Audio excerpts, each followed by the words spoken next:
we've done many things.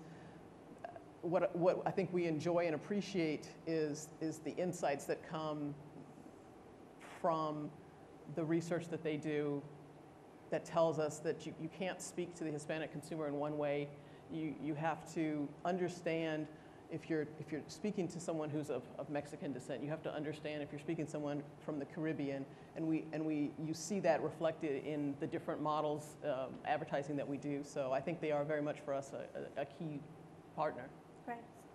Yeah, same in our case. I mean, if you talk about any external body that we might talk to or work with in the Hispanic space, I mean, our agency team is way above anybody else in terms of who really is knowledgeable and adding value and all that kind of stuff. You know, we've been with our team about 10 years, 12 years, so also a fairly long-standing relationship. And, you know, when they first sort of came in, and it was a smaller group than it is today, there was really no internal Clorox infrastructure. So they had to play that role.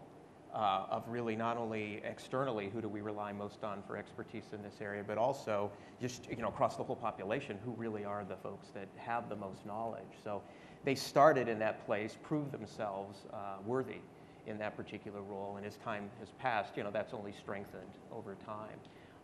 You know, the account director that we have on our business sits on the leadership team for multicultural that I lead in the organization, and she is the only non-Clorox person that sits on that team, and she is viewed as a full contributor. In fact, we did we have a process at Clorox, I don't want to get too much of a tangent here, called high performance teamwork, which is a very particular process we go through to build team dynamics to a high level of proficiency.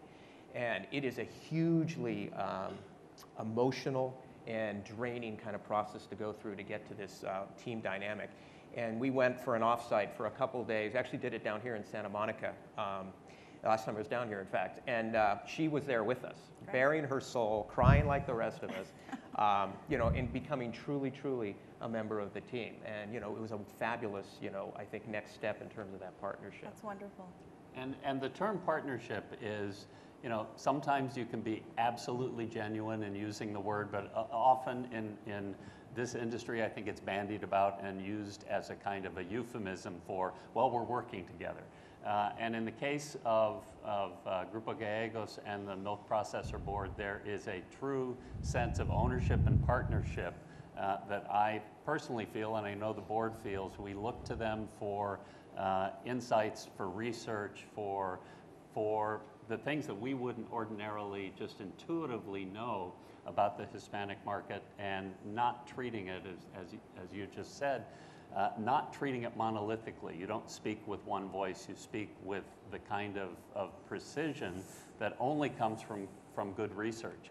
And in our case, the kind of segmentation research that Grupo has done for us has really helped us understand the different levels, in terms of levels of acculturation of consumers in California, Hispanic consumers in California, and speaking to them with a message that is, and here's the balancing act, it has to be something that is targeted towards them and yet have a tone and an overall feeling that is consistent across the different segments, and I think they do a really good job of that balancing.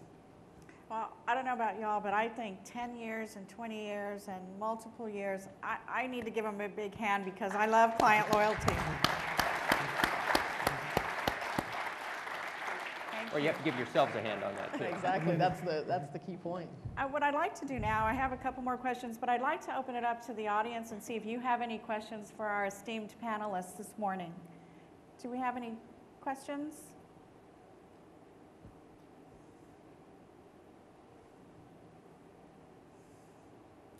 Shy group this morning. Yes, Adam. Yes, here it comes. Hi there, Adam Jacobson with CMO Essentials at Hispanic Market Weekly. I wanted to throw a question out to the three of you, and that question would be targeting specific consumer segments within Hispanic. We hear a lot now about the continued desire to reach younger Latinos, those that primarily consume English language media. What are the discussions inside your work group groups as far as how to combat that challenge while also committing to Spanish language advertising? I'd like to take that. Well, as was said earlier, I think we let the consumer dictate that. It's based on whether or not we have a bilingual approach to the advertising or a strictly Spanish language only approach. Depends on what the consumers tell us. So in the instance of Matrix, the example I just gave, that was very much a bilingual campaign because there were many more younger Latinos who were our target. In the case of Tundra, for example, which is another pretty successful, very successful campaign that we recently did, we took a different approach. The research indicated that the imagery we wanted associated with our new Tundra was a tough image. We wanted to make sure people understood this was a much bigger, much more capable truck.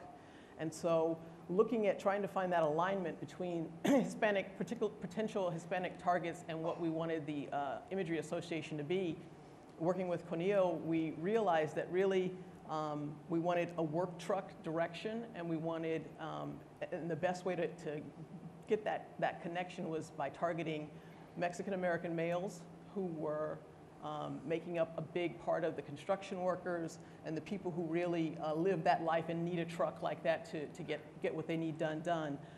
And so in that approach, we actually, it's Spanish only. It's very much targeting a Mexican male construction worker type target. And that's been also a very successful campaign. One of the other videos, if we could maybe pull that up, that we did has to do with drawing a further insight. Those individuals are very much devotees of charreadas. For those of you who can't hear my horrible pronunciation, it's a type of southwestern regional rodeo that many Mexican Americans participate in. And the agency Conillo developed a lot of events-oriented advertising and marketing focused on that particular type of activity that really drew a lot of close associations with cultural relevance to that event and to Mexican Americans. And maybe the video might help explain a little bit better. Do we have that video to show?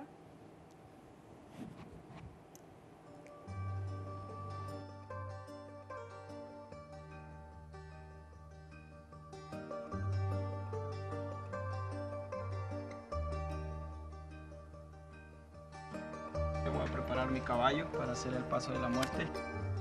Es la última suerte de la charrería y es la más peligrosa. Mi caballo manso debe de ir sin montura, únicamente lo que es la rienda a pelo, sin nada. Tengo que brincar a una yegua bruta, de la cual nunca se ha amansado, nunca se le ha montado, nunca se le ha hecho nada.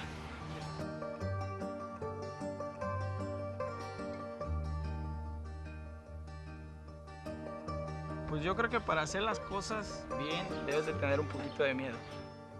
Mi mamá así me dice, ya deja de charrear, o cuando le digo, yo voy a dejar de charrear hasta que me muera, pero haz otra suerte, menos peligrosa. Le digo, es que las otras suertes no me gustan, le digo, a mí me gusta esta. Y siempre que voy a hacer el paso de la muerte me encomiendo a Dios nuestro Señor, y siempre cuando me decían muy buena suerte, yo le digo, ahí le va, compadre, se lo dedico. Entonces es algo muy bonito y me llena de orgullo ser charro, me llena de orgullo ser mexicano, y si Dios me presta vida, seguir con esto hasta que el Señor me diga que ya, a charrear allá arriba.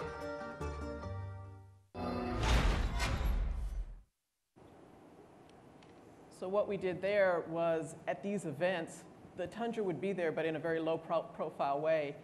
We had these mini museums where videos like these were shown, and we found that to be a very effective way to communicate and to connect on a very deep emotional level with this target. Steve or Tony, would you like to? So I said before, we're very analytical at Clorox, right? But we're also human, which means like we can get like really frustrated with too much data.